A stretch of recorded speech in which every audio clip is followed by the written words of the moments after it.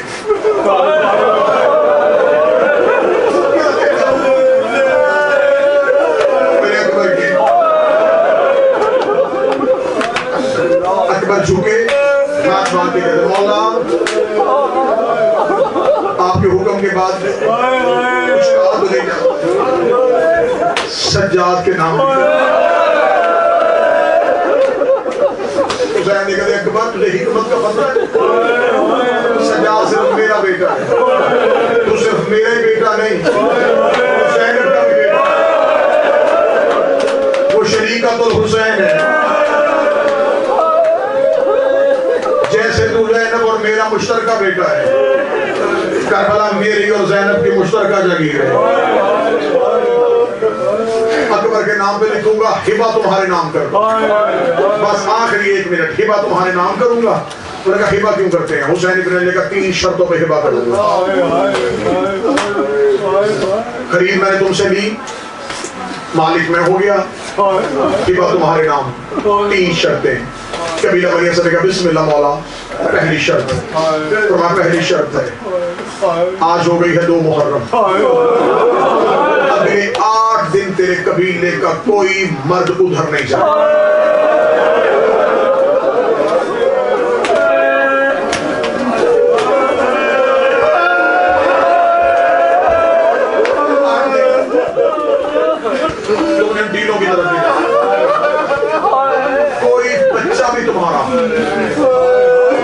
سفر نہیں جائے گا. مولا آپ کا حکم ہو گیا سارا. مولا دوسری شرط, مولا نے فرمایا یہاں 10 محرم کی شام ہو, 10 محرم کی اثر تک تم نے نہیں آنا, 10 محرم کی شام کو وہاں جانا, وہاں کچھ لاشیں بکھرے پڑے, ان کی تدفین کر دینا. یہ میری دوسری شرط ہے. یہاں جب ہماری قبریں بن جائے گی نا, پھر اس کے بعد ہمارے مہمان آیا کریں گے. اے مولا حسین تجھے کتنا پیار تھا اپنے یہاں پھر قیامت تک گئے تو ہائے کہے گا میرا مولا تمہیں اسی سال کروا لیتا ہے, تمہیں مرمائن کربلا میں نصیب ہو. میں پھٹتے ہوئے جگر سے دعا کر رہا ہوں میرا مولا تمہیں چہرہ کربلا میں نصیب کر دے. حسین رو کے کہتے ہیں تمہیں یہاں میرے مہمان آیا کریں گے, 3 دن انہیں اپنے گھر میں مہمان رکھنا, ہماری قبروں کے نشان بتانا, میرے مہمانوں کو کوئی تکلیف نہ ہونے. کبیرہ بنی اسد کا بوڑھا کرے گا 3 شرطیں نہیں 3 حکم میں نے تسلیم کیے. حسین کے بعد کبیرہ بنی اسد کا بوڑھا امام امت کا باپ ہوتا ہے. اگر تو چاہے اور تو کہے میں تیرے قبیلے کی مستورات سے کوئی بات کرنا ہوں, اس نے کہا مولا کنیزیں ہیں تیری, نوکرانی ہیں تیری. اس نے بنی اسد کی مستورات کو کہا مولا تم سے بات کرنا چاہتے ہیں. حسین ابن علی شرافت کے نمبردار نے اپنی ابا اپنے چہرے پر دیکھیں گے قبیلہ بنی اسد کی مستورات, فاطمہ کا بیٹا حسین تمہیں سلام کہتا ہے.